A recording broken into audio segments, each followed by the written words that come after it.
Good morning, everyone. It's a great pleasure to have this opportunity to speak with you. In a way, the topic that we are dealing with today couldn't be more important. The battle for sustainability would be won or lost in Asia. The coexistence of a rapid growth scenario, especially in the last 10 years, and a rapid worsening of the sustainability scenario. Two things are really going in the opposite direction. The question would be, if you want an answer to that, whether the sustainability and the growth scenarios are connected. If they are connected, then we have hope and we can show how that connection can be taken advantage of. We go back to how we think about growth. Where does growth come from? And there are the economic ingredients.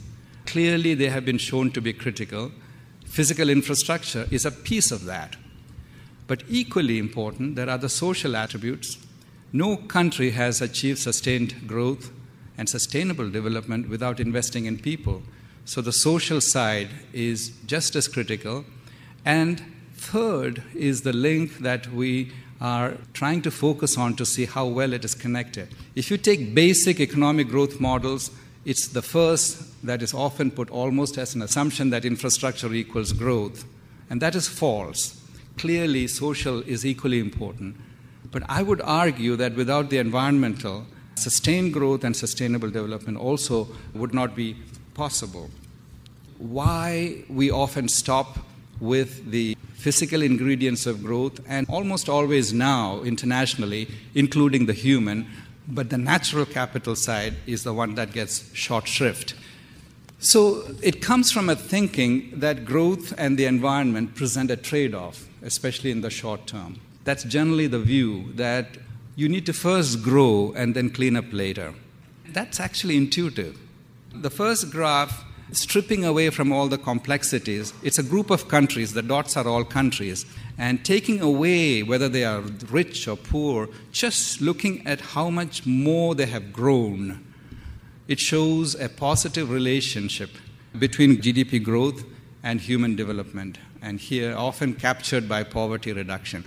Now, second, this one is a relationship between growth and the environment as commonly measured. Now, there are many, many definitions of environment. If you emphasize water and sanitation, for example, pretty much entirely, it would not be downward sloping like this. But taking all the environmental attributes, including pollution, climate change, etc., then the relationship coming out of this group of countries is a negative one.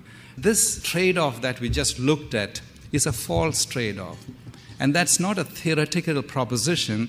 It is from the lives of the poor and the lives of the rich on this planet right now.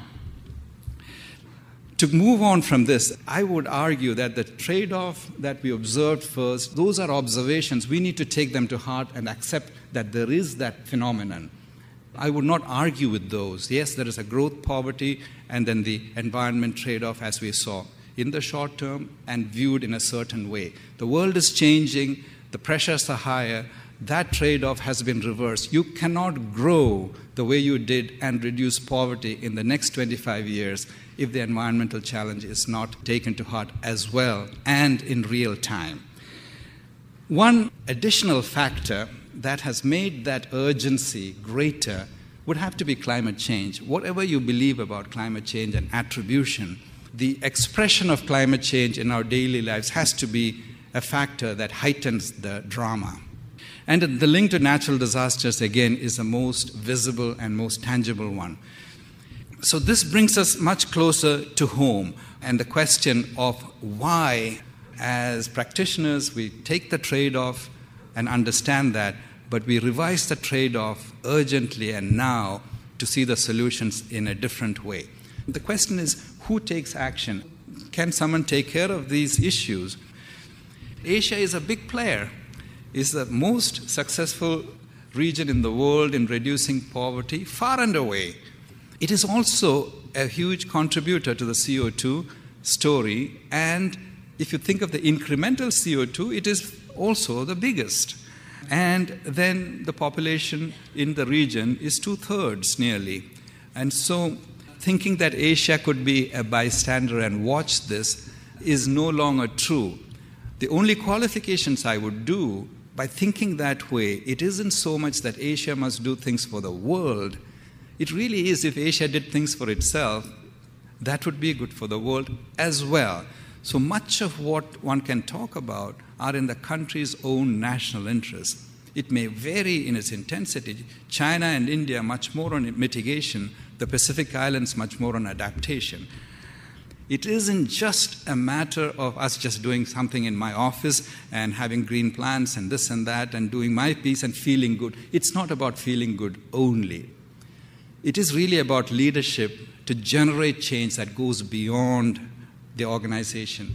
It's about leadership to change the game. You've got to lift the game. You have to communicate, because the complexity needs to be simplified to be able to communicate why it is in our interest and the humanity's interest to take these actions. What is to be communicated more powerfully is the irreversibility of change. Often the argument that the next generation is richer than the current. Why would the poor subsidize the rich? So why do we invest today if the next generation could invest even more or better or cheaper? Well, the irreversibility of change changes that picture totally. The quadrant at the bottom on the right side, that's where the sustainability and human development factors come together. So it's a good place to be. The ones on the left and bottom are where there is sustainability in the sense that the energy and CO2 emissions are low, but human development also is low, so it's not surprising. And then you have high human development, but also very high emissions and destruction. I think the main point I would like to convey is how to leverage this, scale this up, and make this much more central. And then the question really is when. Is today's seminar, this week's events, something for the future, or is it for something more urgent that we need to initiate? I would argue the time to change course is now. And many ways of looking at it. On the left, you see a lot of actions on agreements and commissions and so on, multilateral agreements made. They've all been going up. There have been a lot of that. In the meantime, the glaciers are really disappearing, and a dramatic picture just between 2 years. And the basic arithmetic to come back to this is a simple one. Today, there are 392 parts per million. Many had said that beyond 350 is unsafe. But most have said that beyond 450 parts per million, you are looking at an ice-free planet. And that could be just a quarter of a century at the current rate of 2 parts per million being added. And that's why the action needs to be taken now. And just to add to that, 2012 has seen the extreme weather phenomenon hitting both on the side of droughts as well as on the side of excess water. Against that, the challenge in our event this week would be to think through all of these, think through pragmatically and also operationally if we can, and generate solutions that address the complex and tough issue, but in a way that can be communicated, that it could be scaled up and multiplied. A picture that depicts the identification of the problem as perhaps fairly the easier part. Finding a common ground, if not consensus, on what you could do about it today being a bit more contentious, and how to break through this. I close with a quote. Barack Obama said, "Climate change is not a hoax. More droughts and floods and wildfires are not a joke. They are a threat to our children's future, and you can do something about it." With that, I wish you the very best. A wonderful event this week. Congratulations on all the work that you're doing.